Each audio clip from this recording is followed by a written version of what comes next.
Hi everyone, ಮಧ್ಯಾಹ್ನದ ಲಂಚ್ಗೆ ಯಾವ ಸಾಂಬಾರು ಮಾಡೋದ ಅನ್ಕೋತಾ ಇದ್ದೀರಾ?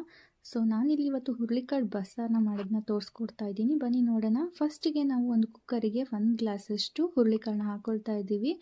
ಇದಕ್ಕೆ 2ರಿಂದ 3 ಗ್ಲಾಸಷ್ಟು ನೀರನ್ನು ಹಾಕ್ಕೊಳ್ಬೇಕು. ಹಾಗೆ ಸ್ವಲ್ಪ ಉಪ್ಪನ್ನು ಕೂಡ ಹಾಕ್ಕೊಳ್ಬೇಕು. ಮಸಾಲೆ ರುಬ್ಕೊಳ್ಳೋದಕ್ಕೆ ಈರುಳ್ಳಿ, ಮೆಣಸಿನ್ಕಾಯಿ ಹಾಗೆ ಬೆಳ್ಳುಳ್ಳಿನ ಸ್ವಲ್ಪ ಬಾಡಿಸ್ಕೊಳ್ಬೇಕು. ಹಸಿಮೆಣಸಿನ್ಕಾಯಿ ಬದಲಿಗೆ ಒಣಮೆಣಸಿ ಹಣ್ಣು ಕೂಡ ಹಾಕ್ಕೊಳ್ಬೋದು. ಹಾಗೆ ಬೆಂದಿರೋಂಥ ಹುರುಳಿಕಾಳನ್ನ ಇದಕ್ಕೆ ಹಾಕ್ಕೊಂಡು 1 ಸ್ಪೂನ್ ಅಷ್ಟು ಖಾರದ ಪುಡಿನ ಇದನ್ನು ಸಣ್ಣಗೆ ರುಬ್ಕೊಳ್ಬೇಕು. ಹಾಗೆ ನಾವಿಲ್ಲಿ ಹುರುಳಿಕಾಳನ್ನ ಒಂದು 5 ವಿಷಲ್ ಬರೋಷ್ಟು ಕೂಗಿಸ್ಕೊಂಡಿದ್ದೀವಿ, ಇಲ್ಲಾಂದರೆ ಬೇಯೋದಿಲ್ಲ ಚೆನ್ನಾಗಿ. ಹಾಗೆ ಒಂದು ಕುಕ್ಕರಲ್ಲಿ ನಾವು ಈಗ ಎಣ್ಣೆನ ಹಾಕ್ಕೊಳ್ತಾ ಇದ್ದೀವಿ.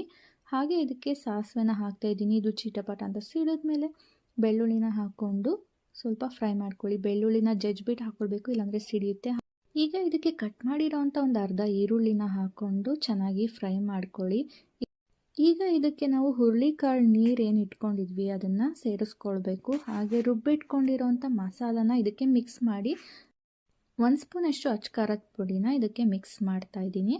ಚೆನ್ನಾಗಿ ಮಿಕ್ಸ್ ಮಾಡಾದಮೇಲೆ ಒಂದು 2 ಮಿನಿಟ್ಸ್ ಇದನ್ನು ಕುದಿಯೋದಕ್ಕೆ ಬಿಡಬೇಕು. ಅದಾದಮೇಲೆ ನೀವು ಹುಣಸೆ ಹಣ್ಣಿನ ರಸನ ಮಿಕ್ಸ್ ಮಾಡಬೇಕು.